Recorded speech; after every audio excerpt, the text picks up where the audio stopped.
महानगरपालिकेचा आणि शासनाचा उपस्थित असणारा सर्व अधिकारी वर्ग,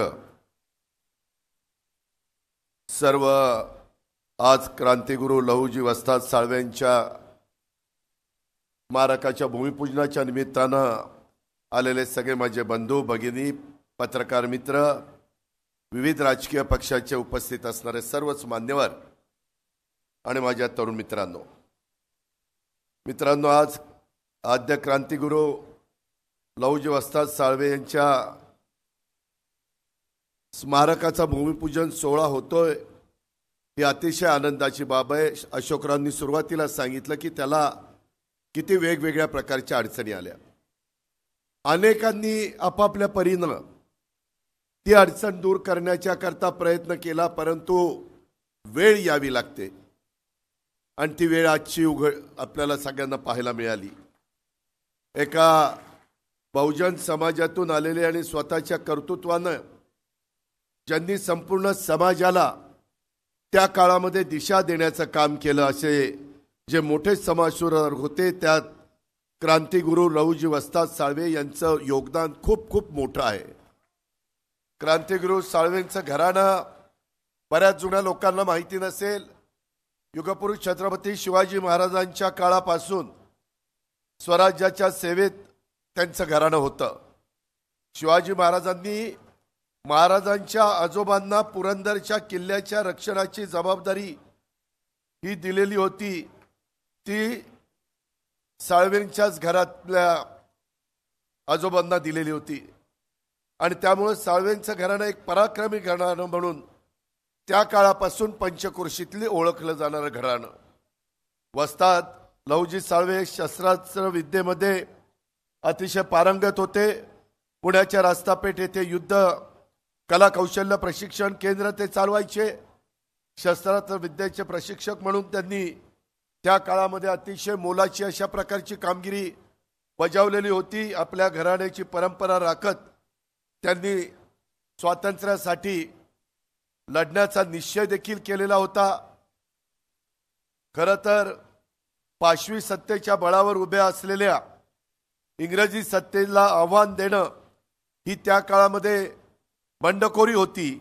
अमानुष सत्तेला आव्हान देत त्याविरुद्ध लढायचं असेल, शस्त्र चालवण्याच्या पटाईत तरुणांची अशा बंडाला आवश्यकता असे आणि हे त्यांनी त्या काळामध्ये ओळखलं आणि अशा तरुणांना प्रशिक्षण द्यायचं हे लहुजी वस्तादांनी ठरवलं आणि हे तरुण त्यांनी घडवले। यांनी असे तरुण हेरून त्यांना प्रशिक्षण देऊन त्यांच्या क्रांतीच्या लढ्यासाठी त्यांनी तयार केलं। त्यांनी आपल्या पुण्यामध्ये तालीम पण काढली। तेथे देखील इंग्रजांच्या विरोधात लढणाऱ्या क्रांतिकारकांना त्यांनी मोलाचं सहकार्य केल्याचं इतिहासामध्ये नोंद आहे। आद्य क्रांतीवीर उमाजी नाईक असतील, वासुदेव बळवंत फडके असतील, यांना त्यांनी मोठं सहकार्य त्यावेळी केलं। इंग्रजी सत्तेला उलथून टाकण्यासाठी तरुणांच्या मध्ये विद्रोहाची ज्योत त्यांनी पेटवली। महात्मा फुले, लोकमान्य टिळक हे देखील त्यांच्याच तालमीमध्ये मल्लविद्या शिकलेले होते। महात्मा फुले यांनी सत्यशोधक समाजाची स्थापना केली, तेव्हा क्रांतिगुरू लहुजी वस्ताद साळवेंनीच त्यांना मोलाचं मार्गदर्शन केलं आणि सहकार्य देखील त्या ठिकाणी लाभलं। अलीकडे एक चित्रपट आला महात्मा फुल्यांच्या बद्दल, त्याच्यात पण त्या गोष्टीचा उल्लेख आहे। अशा एका थोर पुरुषाचं त्यांच्या नावाला साजेल अशा प्रकारचं भव्य दिवस स्मारक व्हावं आणि ते देखील आपल्या पुण्याच्या नदीच्या काठी व्हावं, एवढी आता महत्वाची जागा विक्रम कुमारांना मला सांगायचंय की कुठल्याही परिस्थितीत आता स्वतः मुख्यमंत्र्यांनी तिथं टिकाव टाकलेला आहे। काम तेवढ्याच तडफेनी, तेवढ्याच गतीनं, तेवढंच दर्जेदार हे झालं पाहिजे। त्याच्यामध्ये पुढच्या पिढीला एक अभिमान वाटेल, आनंद वाटेल, अशा पद्धतीनं हे एकंदरीत स्मारक सर्वांना सातत्याने प्रेरणा देत राहील। मित्रांनो, पुणे हे देशाचं विचाराचं केंद्र आहे। आज देखील पुण्याची शिक्षणाबाबतची जगभरात ओळख आहे। पुण्याची ओळख आपल्याला जपावी लागणार आहे। पुण्यातील चुकीच्या गोष्टी आपल्याला काही करून थांबवाव्या लागणार आहेत। त्यासाठी काही कठोर पावलं देखील उचलण्याची आपली तयारी असली पाहिजे। वस्ताद साळवे यांच्या कार्याची आज आठवण ठेवत असताना, त्यांचं स्मारक आपण सगळेजण उभारत असताना, त्यांनी तरुणांना त्यावेळेस दाखवलेला जो मार्ग होता तो विचार आपल्या तरुणांनी आज घेतला पाहिजे। व्यायाम, शिस्त, सचोटी, अन्यायाच्या विरोधामध्ये लढणं आणि शिक्षणाने मेंदू बळकट करणं हा वस्ताद साळवेंचा विचार आज तरुणाईसाठी महत्त्वाचा आहे असं मला आजच्या दिवशी आपल्याला सांगावंसं वाटतं। आद्य क्रांतिगुरू लवजी साळवे, वस्ताद साळवे यांच्यासारख्या समाज सुधारक क्रांतिकारकांच्या बहुमूल्य योगदानातून आज आपला महाराष्ट्र उभा राहिलाय।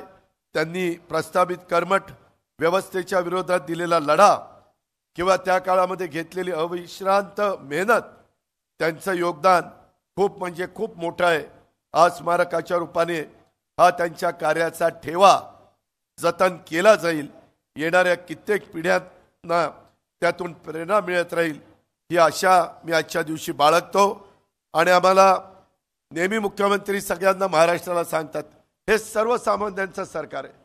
मित्रांनो, मला आठवतं मी पण राजकीय जीवनात अनेक वर्ष काम करतोय। किती दिवस आपली मागणी होती की बार्टी, सारथी, महाज्योती या धर्तीवर आम्हाला काहीतरी द्या, आम्हाला पण इतरांच्या बरोबरीनं तुम्ही आणा।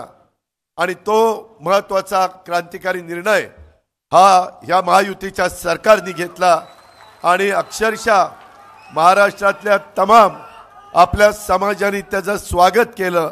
आता त्याही बाबतीमध्ये मुख्यमंत्री, मी, देवेंद्रजी, आम्ही सगळे मिळून पुढच्या ज्या गोष्टी तातडीनं करायच्या त्या तेवढ्याच तातडीनं केल्या जातील, त्याबद्दल आपण तिळमात्र शंका मनामध्ये बाळगू नका। असे चांगले चांगले निर्णय आपण घेतोय। देशाचे लोकप्रिय पंतप्रधान नरेंद्र मोदी साहेबांचं पण स्वप्न आहे की हा देशाला सर्व क्षेत्रामध्ये पहिल्या क्रमांकावर आणायचं आहे। आज या स्मारकाच्या बरोबर उरळी देवाची क्रमांक 6, फुरसुंगी क्रमांक 9 आणि 10 ही नगररचना परियोजना ही जी काही आज मुख्यमंत्र्यांनी त्याचा शुभारंभ केलेला आहे, त्याच्यातून पण गोरगरिबांना, इकॉनॉमी विकर सेक्शनच्या गरीब लोकांना आपण 5 ते 6 एकर जागेमध्ये चांगल्या प्रकारची घरं बांधून देतोय। तिथं उद्यानं करतोय। तुम्ही तर ते चित्रफित बघितलेली आहे।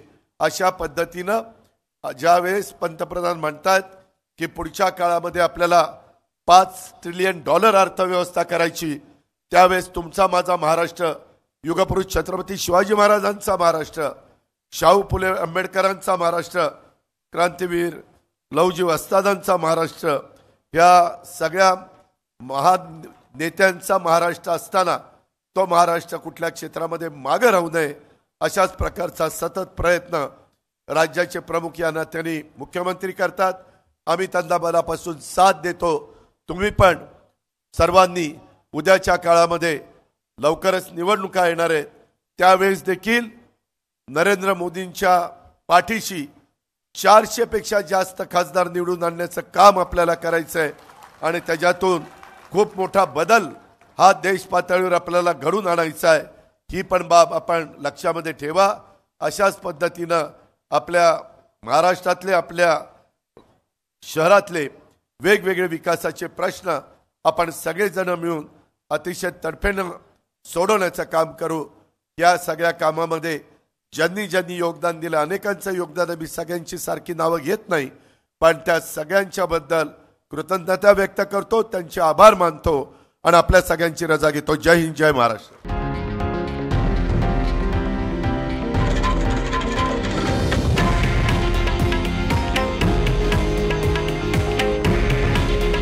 हे आहे देशातील नंबर 1 न्यूज नेटवर्क आणि आपण पाहत आहात TV9 मराठी। काळजी तुमची, हित महाराष्ट्राचं।